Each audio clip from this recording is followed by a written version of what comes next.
Hello hi नमस्ते और पहला उत्तराखंड। ये जो रिश्ते होते हैं ना, ये किस तरह के होते हैं मेरे समझ में नहीं आते।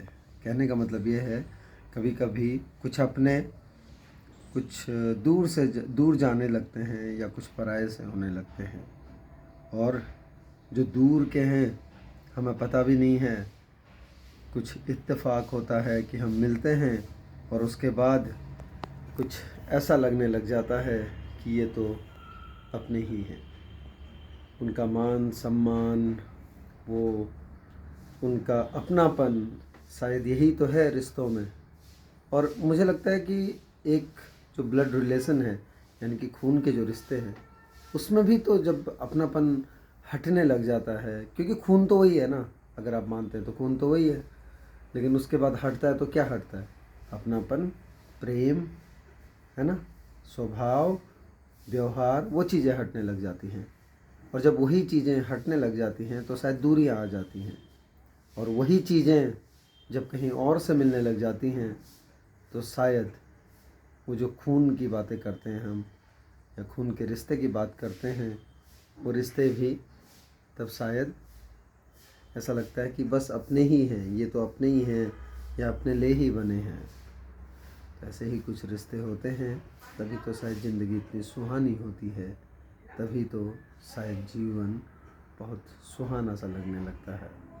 आज ही की बात देखो ना, होली का दिन है।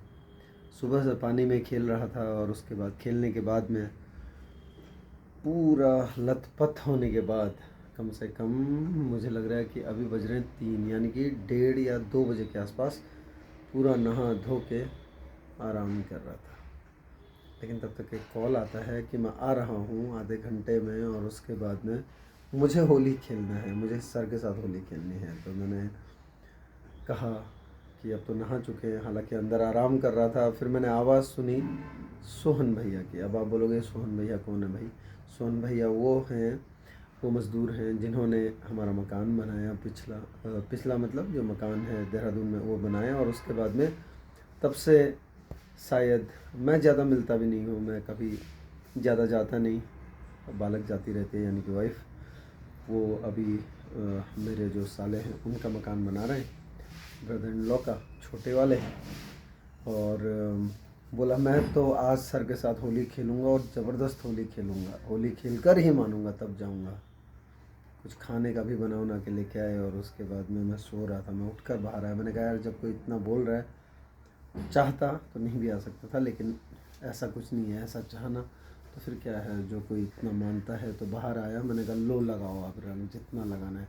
और मुझे ये भी पता था कि ये जो रंग है ना, ये अब छूटेगा नहीं, क्योंकि ये जो डिब्बियों वाला रंग आता है तो हम वो हर्बल गुलाल से लेके वो घिसने वाले रंगों तक के रिश्ते रखते हैं, और कोशिश करते हैं कि निभा सकें जितना हो सके, है ना। अभी रंग निकले ना निकले, लेकिन एक जो उनको खुशी मिली होगी, उससे हमें खुशी ज़रूर मिल गई। ये चेहरा कोशिश करेंगे साफ़ करने की, जितना साफ़ होगा ठीक है, नहीं होगा तो होली की यादें कुछ धीरे धीरे वो भी हो जाएगा। तो भैया ऐसे हैं ये रिश्ते जीवन के। जीवन में रिश्ते इसी तरह से चलते हैं और लोग इसी तरह से जुड़ते रहते हैं। और अगर प्यार, प्रेम, स्वभाव ना रहे तो कई बार अपने भी दूर होते नज़र आते हैं, अपने भी दूर जाते नज़र आते हैं। तभी तो कहते हैं कि रिश्ते ऐसे ही होते हैं। तो होली का ये रंग एक और नई सीख देते हुए, एक और नया एग्जाम्पल सेट करते हुए, और कुछ यादें मन में बसा कर हमेशा के लिए बचा के रखना, सजो के रखना। और उसके बाद अब फिर जाकर फिर से कोशिश करेंगे साफ़ करने की। तब तक जीवन में रिश्तों का मोल पहचानते रहिए, रिश्तों को अनमोल बनाते रहिए और रिश्तों को निभाते रहिए।